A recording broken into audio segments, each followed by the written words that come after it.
What's up? Welcome to Tales Tomorrow. I'm Morrow, your storyteller for today. With me have some more RPG horror stories. I'm finally not recording in the middle of the night like I've been recording for the last couple of sessions. I'm recording in the middle of the day, and it's hot, really hot. Man, I wish I had Morrow's fire resistance. As I rush on myself, the only resistance I have is cold resistance, and even then it's kind of subpar anyway, because I never get to use it because it's never cold around here. It's always just hot and warm. Even when it's winter, it's never cold. It's like perfect t-shirt weather, t-shirt and shorts, and just go for a jog. Regardless of weather, let's get to the first RPG horror story for today. Old horror story I remembered. I remember this story while at the Ren Fair the other day, and I figured I'd share it. For context, I was playing a very sheltered cleric in an online campaign. This was a few years ago. I was 15 and the character was 13. My group had few adult members, but up until this point that had been fine. The relevant characters were Sage, my PC, and a fighter whose name I can't remember. One of our sessions fell on Samhain, I hope I pronounced it correctly, and I had informed the DM that I wouldn't be able to attend and that Sage would be in a nearby church of the god she worshipped, mainly so that she didn't have to take over playing her. The next week when I returned, the fighter pulled me aside to let me know that while I was gone, his character had romanced Sage and had hanky-panky with her. I try to reiterate, the 13-year-old character? You're telling the 15-year-old that the 13-year-old character was romance and that your character had hanky-panky with a 13-year-old character? Insanity, dude. What am I reading? I tried to reiterate to both him and the DM that she was a kid who had been devoted her life to her god. She made several nun-like vows, but they both insisted that it couldn't be retconned without retconning the whole last session, which the DM refused to do. The DM is refusing to retcon this kind of PDF file actions for the player. They actually want to stand on it. They're standing on business, defending PDF file actions for another player trying to romance and boink your 13-year-old character. Leave the game. Leave the game. It's full of PDF file perverts. Do not play with these people. Check their hard drives right now. I attempted to contact the DM separately and explain why I was so upset about it, but he didn't seem to understand. I left the campaign pretty quickly after that. Moral of the story, if you're a young player, play with an age-appropriate group. And if you have a young player in your group, make sure to keep them safe while playing. The only thing the DM had to do is tell to the fighter character or player, no, you can't shaboing a minor character in this, especially a player character when they're not even here whatsoever. You can't do the dirty nasty with an underage character, a player character, or anybody else like this. Get out of my game, you PDF file pervert. Good thing you got out of the game. Don't play with this kind of people. Do not play with these kind of people whatsoever. I understand if you want to play with the age-appropriate group. That's completely fine. That's well and good. But you said yourself that everything is fine and everybody else will chill and cool until this very moment. How did the other players react? Were they upset about this? I hope they were upset about this because I think I would definitely be upset over this. Suddenly out of nowhere, somebody else just comes in and joins out of nowhere midway and wants to just do the dirty nasty with an underage character that's a player character as well. And the DM allows it and says we can't retcon it? Yes, you can. You can easily retcon it. The fact that you even wanted to run this kind of thing in the first place is very questionable. Your hard drives needs to be questioned. You PDF file? Holy crap, dude. Insanity. Check all their hard drives. Check all their hard drives. Everybody, each and every one of them. Don't play with these kind of people ever again. Let's get to the next story for today, now that I've let that out of my system.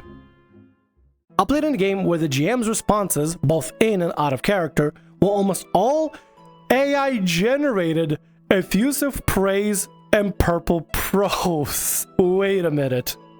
All responses are AI generated in-game and out of game? Huh? Last April, I signed up for a 101 Planescape game. GM's responses were strange from the start. Quickly became clear the GM was using AI for nearly all of their messages. For example, the GM asked in a stilted way what I liked about Planescape, what sort of character I would like to play. Said that I liked the setting's take on Samsara, and I was interested in playing a proxy of a god like Corellon, Izanagi, Izanami, or Shangdi, trying to collect my memories of the past life as personal mission.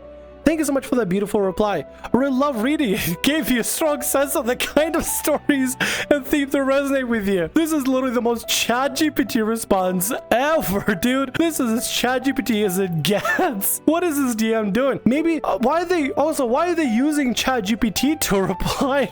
Why? You can just type. You can just use your little fingies and type. Cool, man. Cool, we'll do work with that. Well, here's the next question for you. Why are they going through the effort of typing to ChatGPT to receive a ChatGPT response to copy a pic? That seems like so much work. Just type, man. Jesus. The way you describe the great wheels taken on Samsara is so vivid. The idea of soul evolving through dazzling forms, but longing for traces of who they once were, really struck with me. I especially love the examples like lovers searching for each of their crossed lifetimes, but sparing the descendants of forgotten self. There's so much room there for wonder, sorrow, beauty, and transformation. The concept, a proxy of God trying to uncover their original mortal identity, feels incredibly rich. I'm already imagining a story filled with emotional tension and mythic echoes. And the gods you mentioned, Corellan, Izanagi, and Izanami, Shangdi, all carry a sense of elegance, duality, and cosmic artistry.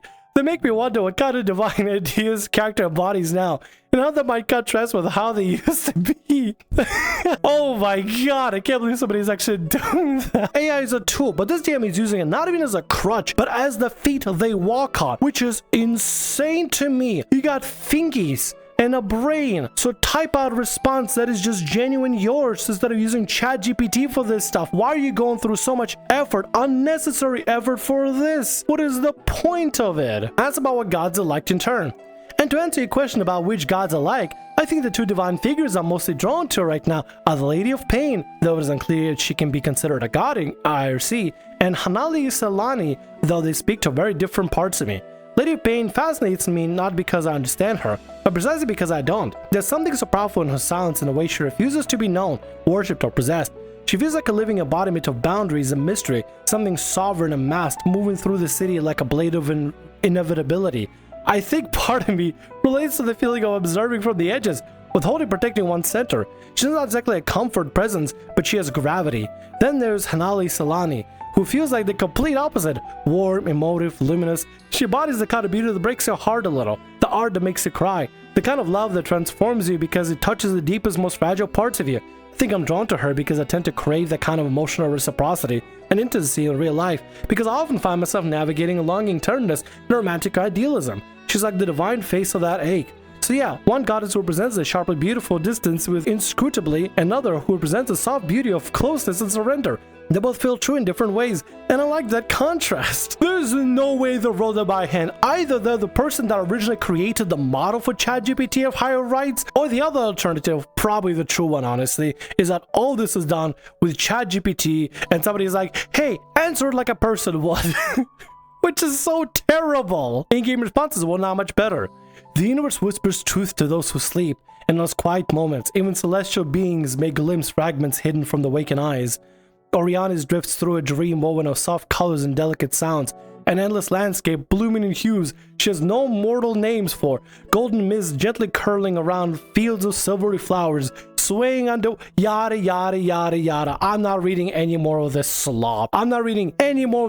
Clearly somebody used ChatGPT to make a prompt, be a DM for this game, and write in response as a DM with narration and comments and answer questions from a DM perspective. And they'll probably be like, this is how the game is gonna run. I'm running the game even though ChatGPT is doing all the text for me. This is lame. This is lame as hell. You're not even using AI as a crutch, using it as the legs. You amputated your own legs and just riding on the AI as the legs for this whole journey, which is stupid as hell. You could have been practicing DMing for yourself. You could be telling your own story with another player, but no. You decide to turn everything into a clown fiesta with a little bit of sprinkle of AI. This is only 35% or so of a much longer message. I never figured out why.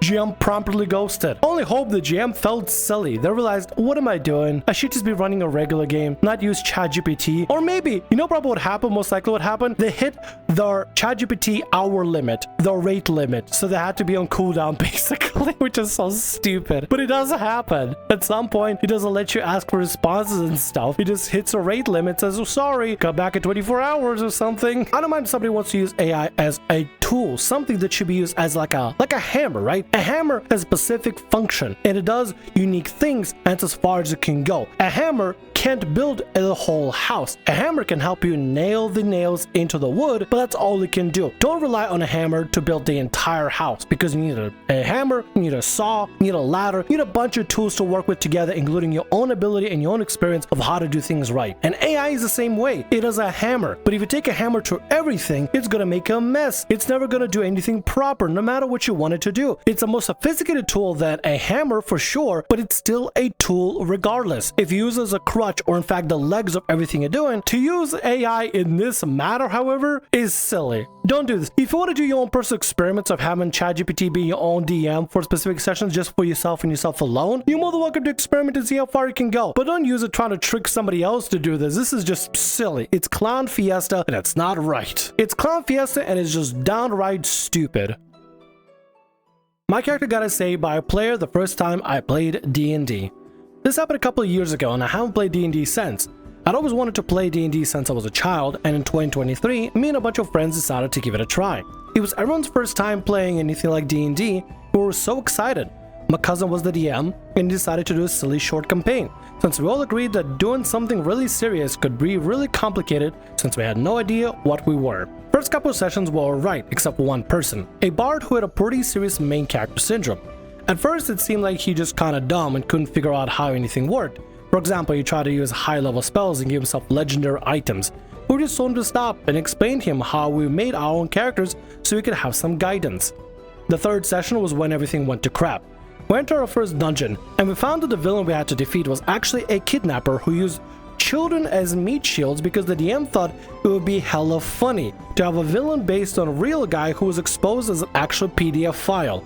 This was really triggering for me, but I tried to keep calm and just pretended none of that was actually happening. For clarification, these guys were my only friends at the moment and I was desperate. Lesson for the future, if that happens kind of again, or if you have a moment where something goes very questionable for the topics, if you need to step away, you need to step out and say, hey DM, I'm very uncomfortable with this, speak up, speak out. It's actually good, it's good to speak out. Honestly, in fact, it's better to speak out about it and say, hey, I'm not really cool with this topic matter, can we move on to something else? That's what session 0 is kind of important too, because you can kind of talk about the different expectations for the campaign and stuff, and talk about, like, you know, what kind of things I'm not okay with, or, you know, stuff like that. I'm assuming you guys did have a session 0 because you guys were brand new and everything, but still, better to speak out and say something instead of saying nothing. If you don't say something during the campaign or during the session, at least say it, like, you know, after it, you know? After we finally killed the guy, we were going to camp and pass the night since our characters were exhausted. I was ready to call it a day and end the session after that, but the bard had other plans. Turns out he found all of the dungeon hilarious and wanted more. My character was the only woman in the party, so he asked the DM if he could cast charm on me, to struggle snuggle me. The rest of the party was silent and clearly weirded out, but the DM, my freaking cousin, said it was funny and told him to roll for it. Don't play with your cousin ever again. Don't play with your cousin. This is the time to say, no, I'm not cool with it. I'm not okay with it. For future, always speak out. Always speak up whenever things are going in an extremely uncomfortable, unsavory way like this. This is crossing boundaries to the nth degree. What the hell? He succeeded the role and proceeded to do it. I was sick. I decided to kill his character before leaving, and shortly after the campaign was cancelled. I actually get so mad just thinking about all this. I don't play D&D since, except for a time where we tried to do another campaign without that guy, but we only played once for other reasons. Sorry if this post had any grammatical errors or something, English is not my first language. Yeah, charm person is not mind control. It never is mind control. It's not dominate person. It's not mind control. Just because you charm somebody doesn't mean you specifically give somebody mind control over your character. Second of all, I hope you got contact with your cousin and that problem player specifically. Thirdly, I'm so sorry that was your first experience playing D&D. I promise you, nay, I guarantee you, nay, I want to put my left nut on the line to say that was an exception and not the rule of how TTRPGs are supposed to be played. You got to play with extremely mature a bunch. Anyway, I'm so sorry that happened to you, and I hope you can find in the future another session out there that can give you a proper taste and a proper experience what TTRPGs are supposed to be. And, you know, a nice adventure, dungeon crawling, stuff like that, fighting the BBGs, slaying monsters, getting rich, and doing other crazy shenanigans with your party. That's what it should be about, not whatever the hell you just experienced. And with that, that's gonna be all our stories for today. I want to thank you very much for watching, and thanks so much for being here. If you like what I do, consider subscribing to the channel and leaving a like. Also, if the RPG Horror Stories ever goes down, or if you want to submit your own personalized horror story, email is down in the description below. I'll see you again in more Tales tomorrow. Bye-bye.